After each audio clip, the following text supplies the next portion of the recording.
Alright, welcome back guys. Hitting legs today.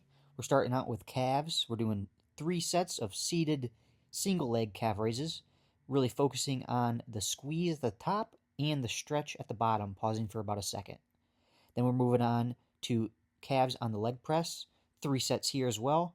Same thing, focusing on the stretch and the squeeze. And your boy got little calves, so we trying to grow those any way possible. So we got banded shin raises, just trying to put as much muscle on the shin as possible to make it bigger. That is the goal. Now moving on to the fun stuff, Bulgarian split squats. I used 2 75-pound dumbbells here. Last week I used one 100-pound dumbbell. We switched it to 2. I started it off with 55 pounds in each hand, but it was just way too light.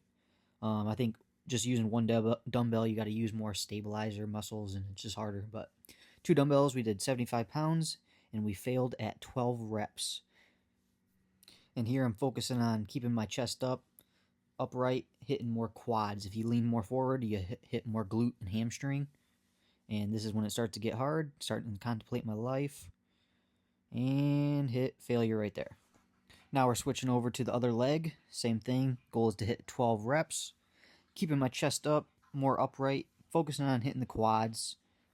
Occasionally I'll mix these up and I'll lean forward just to target more glute and hamstring, but today I wanted to just destroy the quads.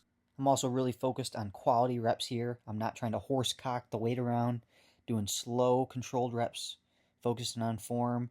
I'm really bracing with my core, trying to keep my chest up.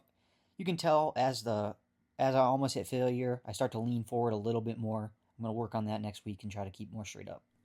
Now we're moving on to the second set, same weight, 75 pounds each hand. And then you guys are going to have to let me know, what do you think the hardest lift is in the gym?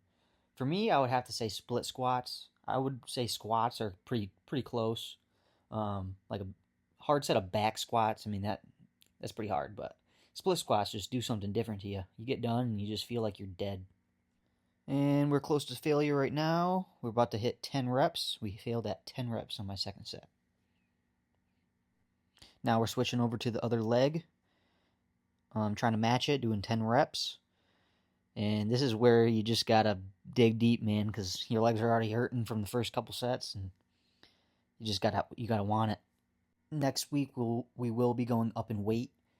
My goal is to fail before or at 10 reps. Today we did 12 and 10, so I'll probably go up to like 85s, maybe try to shoot for like 6 or 7 reps, and then work my way to 10 reps with that weight. Now moving on to seated hamstring curl. We have 115 pounds. Last week we did 9 reps. Here we also do 9 reps. It's like more like 9.5. So it's a little bit better than last week, but I also think my reps are just, better quality, more slow and controlled. So I'll take it. It's a win for me in my book.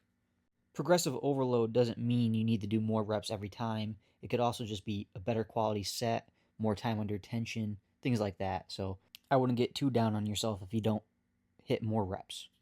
And then this is the second set of the seated hamstring curl. Same weight, 115 pounds. The week before this, I did 6 reps on my second set. And this week, I did 7 and like a half. So about a rep and a half better than last week. So that is progressive overload right there. I'll take that. And on these, we're also trying to control the weight up. We're not throwing it around. We want slow, controlled reps. I am going down as fast as I can, but controlling it on the way up. Now moving on to leg extensions. Last week, I did 200 pounds for 10 reps, and then on my second set, 9 reps. So this week, we moved up to 212.5 pounds, and we hit 7 reps on this first set.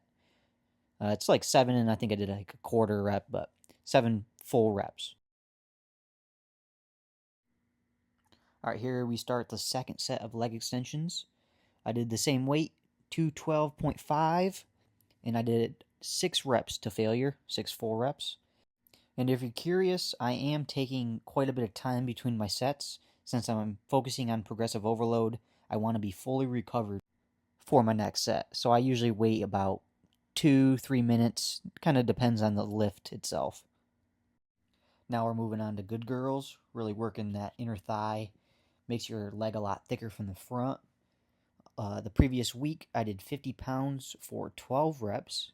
So this week, we went up to 60 pounds, and we failed at the 8th rep. And then same thing here as well, really slow, controlled reps, quality over quantity. And then here's a good example. On my 8th rep, it was a hard grinder rep. I got it though. Never cut yourself short. You always want to go to failure. Now we're moving on to the second set of Good Girls. And if you think about it, let me know in the comments how you feel about this voiceover. Trying something new out. Figured I could explain myself a little better than in the gym. And now we hit failure at 6 reps on this last set of Good Girls.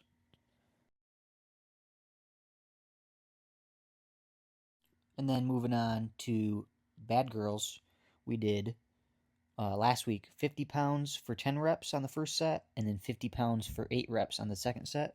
This week we went up to 60 pounds, and we hit 11 reps for this first working set.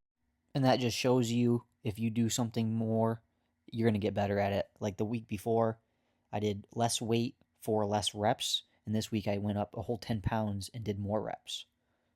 So that's really good for improvement. And progressive overload, which is the whole goal of this workout. Now moving on to the final set of this workout, we did 60 pounds for 9 reps. And then the week before that, we only did 50 for 8. So that's 10 pounds more plus an extra rep. And I will be posting videos pretty much daily. If I take a rest day, then I would probably just end up posting like a full day of eating, something along those lines. But yeah, guys, thank you for watching. It really means a lot to me, and have a good one.